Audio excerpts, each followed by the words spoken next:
Ahoy there, matey. Aye, there be fortune and fame squirreled among the uncharted isles and mysterious coves across the Caribbean. There be merchant ships laden low with all manner of shine and fancy, plums just waiting to be plucked. But narrow be the way. A shallow draught on a swift wind is what ye be needin'. A sea maiden yar and trim as a whip, a thread in the needle's eye. Old Ironhook, he knows the way. Treacherous waters and imperial whelps be no match for the ever-eager renegade. What say ye? Fancy to climb aboard? 'Cause if it's treasure ye seek, ye've come to the proper place.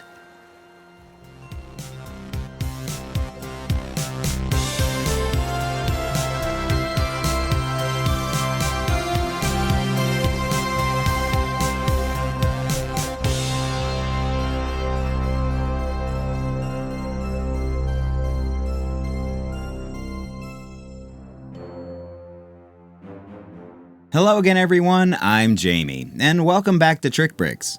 I'm always super excited to revisit the pirate theme, but today's set is one I've wanted to showcase for years. LEGO has given us some absolutely incredible pirate ships over the decades. The Skull's Eye Schooner, the Black Sea's Barracuda, and the Black Sea's Barracuda again. These, along with many others, are grand, magnificent ships that many consider to be some of the best sets ever made. But if you know anything about the golden age of piracy, then you're probably aware of the fact that in reality most pirates didn't employ such behemoths. More often than not, they opted for small, fast, nimble boats that could get them in and out of trouble much quicker than their quarry. The Renegade Runner is one such vessel, and while I personally prefer my LEGO pirate theme to be more fantastical than historically accurate, seeing this little beauty taking down a Caribbean clipper just feels right. Admittedly, she lacks the presence and complexity of her big sisters, but she's still more than capable of taking you on countless adventures to distant shores and uncharted waters. By the numbers, 6268 Renegade Runner was released in 1993, consists of 178 pieces, a crew of 4 minifigures, and originally retailed for about $40 US. And while I love the alliteration of its common name, it was also known as the Sea Vulture in certain parts of the world, which is an equally fantastic moniker. And this set was especially important upon its release because it was the first proper pirate ship that cost less than an arm and a leg. So kids whose parents weren't especially well off actually had a chance to pillage and plunder the high seas for the very first time. The obvious defining feature here is the beautiful black and white set of sails. They perfectly complement those of the Skull's Eye Schooner, which was also released in 1993. And the following year we'd get this little sailboat in Enchanted Island, giving us matching vessels in every size range. Thanks to a turntable, you can adjust the trim on this one, and the large skull and crossbones here leaves no question as to what these guys are up to. That fact is again hammered home by both sizes of flags. It's been a while since I've mentioned this, but if you want your old flags to remain intact and unbroken, be sure to slide them into place rather than clipping them.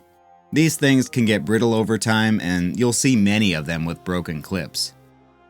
There's no crow's nest to speak of, however, it is still possible to pose a lookout up here at the top of the mast thanks to a single stud. The rigging string runs from the stern, through the jib sail, and down to the bow, where instead of a traditional figurehead, we'll find an element the designer plundered from the castle theme, specifically from the Black Knights. This part would last be seen in 2003's Dragon Fortress, and it's long overdue for reinstatement if you ask me. A stack of blue inverted slopes make up the keel, and I'll come back to these in a bit when I talk about potential upgrades. The hull is a 2-piece affair, and they're the smaller variation of this part, 12 studs wide as opposed to the 16 the larger ships employ. In this color combination, they were only ever seen in one other set, the original Imperial flagship from 1992. Toward the front on both sides, we've got a pair of rail-mounted muskets that can be swiveled around, which is definitely a nice detail, but the main firepower comes from the central cannon. It's built atop a turntable, so you can rotate it around to whichever side you wish, and you're given 2 ramrods here. Of course, there's also a stack of cannonballs within easy reach. Due to some pretty stupid laws here in the US that thankfully no longer exist, these were just for decoration.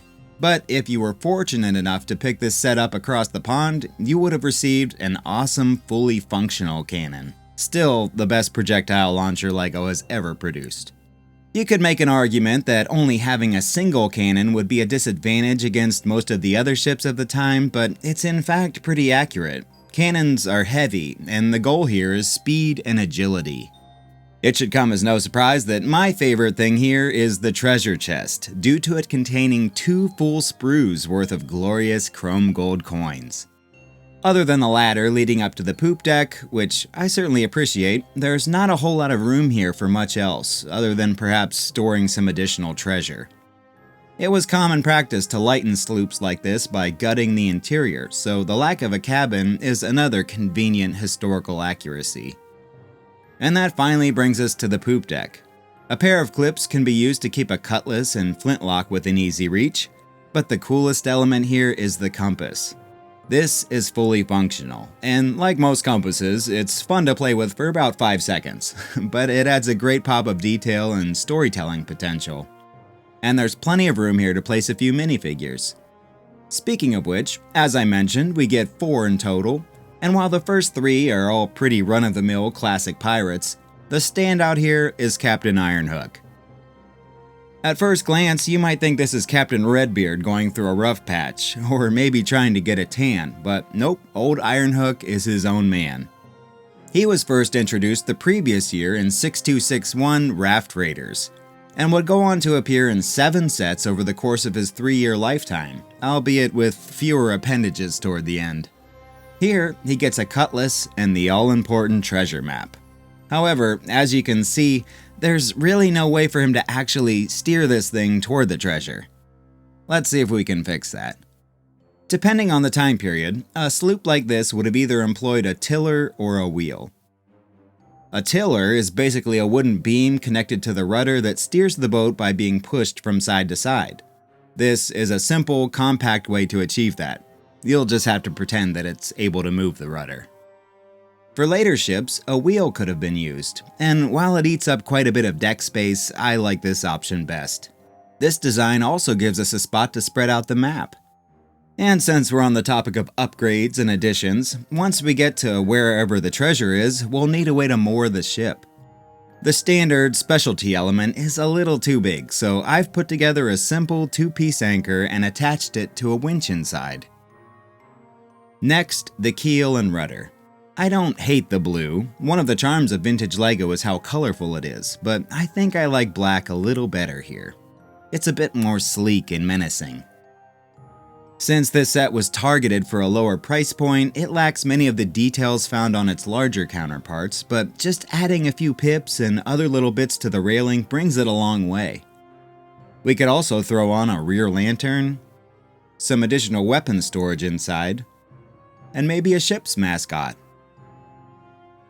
Now we're fully equipped to cruise the Caribbean for uncharted islands and treasure-laden merchant ships, ready to outrun the Imperials through treacherous reefs and mysterious island chains. My mind just goes wild with all the possible adventures it could have. Despite, or perhaps because of, its small size, the Renegade Runner really is one of my favorite LEGO pirate ships of all time. As far as the 80s and 90s go, it sits at number 3 for me, right behind the Skull's Eye and the Barracuda. There's only one thing I don't like about this, and that's the fact that it doesn't look great from the port side, since the mainsail isn't dual printed. Other than that, it's just about perfect for what it is, and I definitely recommend it. It can be relatively expensive, however, it's still cheaper than what you'll pay for any of the other pirate ships from this era, and it has no trouble giving you that swashbuckling high adventure that's synonymous with the theme. And if shelf space is an issue, throw this together with something like Shipwreck Island or Forbidden Cove, and you've got yourself a beautiful little display that'll have you daydreaming about tropical breezes and buried treasure. And I think this would be an excellent option for a reasonably priced Icon-style re-release. There just aren't many sets available now that spark my imagination like this one, if any. It truly is a great little ship. But that's all I've got for you today. If you enjoyed this review and haven't done so already, I'd appreciate a like, hype, and a follow. And feel free to sound off in the comments with your thoughts. I'm getting to the point where it's hard to respond to every single comment, but I definitely read and appreciate them all. And special thanks to these lovable scalawags of club maniacs scrolling by. They're a true treasure, and we all have them to thank for the continued existence of Trick Bricks, because I could not do this without their support. Keep a weather eye on the horizon, cause I'll be back again soon, but until then, this has been Jamie for Trick Bricks. As always, take care and play well.